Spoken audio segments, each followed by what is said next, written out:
அனைவருக்கும் வணக்கம். நேற்று வந்து பார்த்தீங்கன்னா யூஎஸ் ஃபெட்லேருந்து ஒரு நியூஸ் வந்துச்சுங்க. அதாவது அவங்க ஆல்ரெடி வந்து இன்ட்ரெஸ்ட் ரேட்டை வந்து உயர்த்த போகிறேன் அப்படின்னு சொல்லியிருந்தாங்க. அதை வந்து ஆல்ரெடி அறிவிச்ச தேதிக்கு கொஞ்சம் முன்னாடியே உயர்த்தறதுக்கு வாய்ப்பு இருக்குது அப்படிங்கிற மாதிரி ஒரு நியூஸ் வந்துச்சு. அது வந்த உடனே பார்த்தீங்கன்னா யூஎஸ் மார்க்கெட்லாம் வந்து அப்படியே தலைக்குப்புற கீழே விழுந்துருச்சு. ஆல் டைம் ஹையில் இருந்த மார்க்கெட் வந்து பார்த்தீங்கன்னா நீங்கள் பாருங்கள், நேற்று நாஸ்டாக் மட்டும் கிட்டத்தட்ட 3.5% பக்கமாக விழுந்துருக்குங்க. 522 பாயிண்ட் டவுன் ஆயிருக்கு. டவ் வந்து பார்த்தீங்கன்னா கிட்டத்தட்ட 1% வந்து ஆல் டைம் ஹையில் டவ் தான் இருந்துச்சு. ஆல் டைம் ஹையில் நாஸ்டாக்கோட இல்லை. டவ் வந்து பார்த்தீங்கன்னா ஒரு 392 பாயிண்ட் ஒரு பர்சன்டேஜ் பக்கமாக வந்து கீழே போயிருக்கு. S&P 500 வந்து பார்த்தீங்கன்னா ரொம்ப ஃப்ளாட்டாக வந்து நேற்று முடிஞ்சிருந்துச்சு, பெருசாக ஒரு மூவ்மெண்ட் இல்லாமல். பட் இந்த ஃபியர் வந்து இந்தியாவை அஃபெக்ட் பண்ணுமா அப்படின்னா கண்டிப்பாக அஃபெக்ட் பண்ணுறதுக்கு நிறைய வாய்ப்பு இருக்குது. உங்களுக்கு ஒரே நிமிஷம் இருங்க, நான் நிஃப்டியோட சார்ட்டை காட்டுறேன். ஸோ நிஃப்டி வந்து பார்த்தீங்கன்னா கடந்த 4 நாட்களாக பயங்கரமாக மேலே போயிருந்துச்சு. நான் நேற்றே ஒரு வீடியோலேயே சொல்லியிருந்தேன், ஒரு சின்ன கரெக்ஷன் வர்றதுக்கு வாய்ப்பு இருக்குது. ஒரு வேளை ஃபால் ஆச்சு அப்படின்னா இந்த அளவுக்கு ஏற்றம் ஏறினது அதிகமாக விழும்போது அதிகமாக விழும் அப்படின்னு சொல்லி நான் சொல்லியிருந்தேன். இன்னைக்கு மார்க்கெட் விழுறதுக்கு வாய்ப்பு இருக்கா அப்படின்னா இருக்கு. அதுக்கு முக்கியமான காரணம் வந்து பார்த்தீங்கன்னா SGX நிஃப்டி வந்து பார்த்தீங்கன்னா கிட்டத்தட்ட 114 பாயிண்ட் இப்போதைக்கு வந்து டவுனில் இருக்கு. இது வந்து எப்படி சஸ்டெயின் ஆக போகுது, அது வந்து கேப் மேலே போயிருமா, இல்லை வந்து ஓப்பனிங்கே வந்து பார்த்தீங்கன்னா கிட்டத்தட்ட 130 பாயிண்ட் ஓப்பனிங்கில் ஆச்சுன்னு நினைக்கிறேன். இது கேப் டவுன் ஆச்சு. இப்போ வந்து 115 பாயிண்ட் வந்து மேலே ஏறி தான் இருக்குது. இது வந்து சஸ்டெயின் ஆகுமான்னு கேட்டிங்கன்னா கொஞ்சம் அதுக்கும் வாய்ப்பு இருக்குது. ஏன்னா குளோபல் கியூஸ் வந்து எதுவுமே சரியில்லைங்க. பாருங்கள், எல்லா மார்க்கெட்டுமே கிட்டத்தட்ட வந்து ரெட்டில் தான் இருக்குது. அதனால வந்து இன்னைக்கு ஒரு வேளை மார்க்கெட் நம்ம இந்திய மார்க்கெட் வந்து கீழே வளர்றதுக்கு வாய்ப்பு இருக்கு. அதாவது ஓப்பனிங்கே வந்து ஒரு 100 பாயிண்ட் வரைக்கும் கீழே போறதுக்கு வாய்ப்பு இருக்கு. 925 அப்படிங்கிறது 825 அந்த ரேஞ்சுக்கு வந்து ஓப்பன் ஆகும். அதுக்கப்புறம் வந்து மார்க்கெட் வந்து இந்த நியூஸ்க்கு வந்து எப்படி ரியாக்ட் பண்ண போகுது அப்படிங்கிறதான் வந்து நம்ம பார்க்கணும். இந்தியாவுக்கு வந்து யூஎஸ் ஃபெட் வந்து இன்ட்ரெஸ்ட் ரேட்டை வந்து இன்க்ரீஸ் பண்ணுறது இந்தியாவோட எக்கனாமி எந்த அளவுக்கு பாதிக்க போகிறதே கிடையாது. அதனால் மேபி நம்ம வந்து ஆல்ரெடி ரொம்ப பாசிட்டிவாக இருக்கிறதுனால இந்த கேப் டவுனை வந்து பெருசாக வந்து கேப் டவுன் வந்து இருக்காது. ஒருவேளை கேப் டவுன் ஆனாலும் அது வந்து சஸ்டெயின் ஆகாது. தொடர்ந்து கீழே இறங்காது. இப்போ வந்து 17,850 இல்லை 820 வந்து ஓப்பன் ஆகுதுன்னு வைங்களேன். SGX நிஃப்டி 17,850 இருக்குது. ஸோ நம்மளும் வந்து ஒரு ப்ளஸ் ஆர் மைனஸ் ஒரு 30 பாயிண்ட்ஸ் ஓப்பனிங்க்கு வாய்ப்பு இருக்குது. ஸோ 850 ஓப்பனிங்னு வச்சுக்குவோமே. ஸோ ஓப்பனிங் ஆனாலும் பெருசாலாம் அது வந்து கீழே போகிறதுக்கு வாய்ப்பு இல்லைங்க, கண்டிப்பாக வாய்ப்பு இல்லை. ஏன்னா நம்ம இந்தியன் எக்கனாமி வந்து அது எந்த அளவுக்குமே வந்து பாதிக்க போகிறது கிடையாது. அதனால் வந்து ஒருவேளை இன்னைக்கு மார்க்கெட் வந்து கீழே விழுந்தாலும் ஒரு 150 பாயிண்ட் மாதிரி கீழே போனாலும் அந்த இடம் தான் நம்மளோட பையிங் ஆப்பர்ச்சுனிட்டியாக இருக்கும்.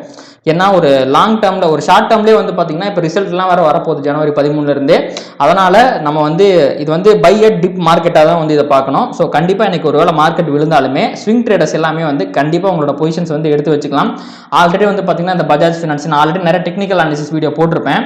ஸோ அந்த ஸ்டாக் எல்லாமே வந்து பார்த்தீங்கன்னா பஜாஜ் ஃபினான்ஸ் ஆகட்டும், அதுக்கப்புறம் வந்து இன்னும் நிறையா ஸ்டாக்ஸ் போட்டிருக்காங்க. இந்த பஜாஜ் ஃபினான்ஸை மட்டும் நான் டெக்னிக்கல் அனாலிசிஸில் சொல்லலை. JSW ஸ்டீலையுமே நான் சொல்லலை. இந்த 2 ஸ்டாக்குமே வந்து பார்த்தீங்கன்னா ரொம்ப நல்லா இருக்குது. பஜாஜ் ஃபினான்ஸ் வந்து லார்ஜ் கேப் ஸ்டாக்காக இருந்தாலுமே ஒரு ட்ரெண்டிங்கில் இருக்க ஸ்டாக்கு. ஒருவேளை மார்க்கெட் கரெக்ஷனில் இது வந்து அதிகமாக ஏறி இருக்கிறனால இன்னைக்கு பயங்கரமாக கீழே விழுறதுக்கும் வாய்ப்பு இருக்குது. ஒருவேளை இந்த லைனை டச் பண்ணிச்சுன்னா மறக்காமல் என்ட்ரி எடுங்க. ஸோ ஷார்ட் டேர்மில் ரிசல்ட்லாம் வரும்போது இது வந்து 8000 ஆல் டைம் ஹையை வந்து ஈஸியாக வந்து கிராஸ் பண்ணுறதுக்கு நிறையா வாய்ப்பு இருக்குது. அதே மாதிரி தான் JSW ஸ்டீல், இதுவுமே வந்து பார்த்திங்கன்னா டெக்னிக்கலாக வந்து நல்லா இருக்குது. உங்களுக்கு பார்த்தா தெரியும், இங்கே பாருங்கள். ஸோ டெசிசிவாக வந்து பார்த்திங்கன்னா இதை வந்து பிரேக் அவுட் பண்ணிவிட்டு ஒரு புல்லிஷ் கேண்டில் போட்டிருக்கு. ஸோ இதுவுமே வந்து பார்த்திங்கன்னா இதோட ஆல் டைம் ஹை இந்த சேனலை வந்து பிரேக் பண்ணுறதுக்கு நிறைய வாய்ப்பு இருக்குது. ஸோ இதை வந்து பை அட் டிப் மார்க்கெட்டாக வந்து மட்டுமே கன்சிடர் பண்ணுங்கள். நிஃப்டி வந்து போன தடவை மாதிரிலாம் தொடர்ந்து கீழே விழுறதுக்கு வந்து என்னை பொறுத்த வரைக்கும் பெருசாக வாய்ப்பு கிடையாது. ஸோ பயப்படாதீங்க. அப்புறம் முக்கியமாக இன்னொரு விஷயம் என்னன்னா, இது வந்து பார்த்தீங்கன்னா இந்தியாவோட ADRS, அதாவது இந்தியாவில் இருக்க ஸ்டாக்ஸ் வந்து யூஎஸ்ல லிஸ்ட் ஆயிருக்கும் பார்த்தீங்களா, அதோட ADRS. ஸோ இது வந்து அதிகமாக அஃபெக்ட் ஆயிருந்துச்சு அப்படின்னா இன்னைக்கு இந்தியாவிலையும் வந்து பெரிய தாக்கம் இருக்கலாம் அப்படின்னு சொல்லலாம். ஆனால் அதில் வந்து பார்த்தீங்கன்னா எல்லாமே வந்து ரொம்ப மைன்யூட்டாக தான் வந்து பார்த்தீங்கன்னா அஃபெக்ட் ஆயிருக்கு. 0.2%, 0.1% அந்த மாதிரி தான் வந்து அஃபெக்ட் ஆயிருக்கு. இந்த இன்ஃபோசிஸ் மட்டும் தான் வந்து பார்த்தீங்கன்னா 0.8% வந்து டவுன் ஆயிருக்கு. இந்த டெக்னிக்கலாக வந்து பார்த்தீங்கன்னா இன்ஃபோசிஸ் வந்து கொஞ்சம் டவுன் ட்ரெண்டுக்கு போயிருச்சுங்க. ஏன்னா ஒரு சேனல் பேட்டர்ன் கிட்ட வந்து இங்கே பாருங்கள், இந்த சேனலோட ஹைக்கு பக்கத்தில் வந்து இங்கே பாருங்கள், இது வந்து ஒரு ட்ரையாங்கிள் பேட்டர்னை வந்து பிரேக் அவுட் பண்ணி இதோட இந்த எட்ஜுக்கு வரைக்கும் போச்சு. அதாவது சேனல் பேட்டர்னோட ரெசிஸ்டன்ஸுக்கு போயிட்டு நேற்று வந்து கிளியராக ஒரு பெரிய வந்து ஒரு எங்கல்ஃபிங் பேட்டர்ன் போட்டுருச்சு. ஸோ ப்ராபப்ளி ரிசல்ட் வந்து வரப்போகுது. இதுக்கு ரிசல்ட் வரக்கு முன்னாடி இந்த லைனை டச் பண்ணிட்டு அதுக்கப்புறம் மேலே போகிறக்கு வாய்ப்பு இருக்குது. அதனால் இன்றைக்கி வந்து இந்த இன்ஃபோசிஸை நம்ம கவனம் செலுத்தலாம், இன்ட்ராடே கூட பயன்படுத்தலாம். டேலோ வந்து இன்றைக்கி எப்படின்னா கேப் டவுன் ஓப்பனிங் தான். ஸோ ஃபஸ்ட்டு 15 மினிட்ஸ் வந்து பிரேக் டவுன் பண்ணிச்சு அப்படின்னா நீங்கள் அதில் இன்ட்ராடேல ஒரு என்ட்ரி எடுக்கிறதுக்கும் வாய்ப்பு இருக்குது.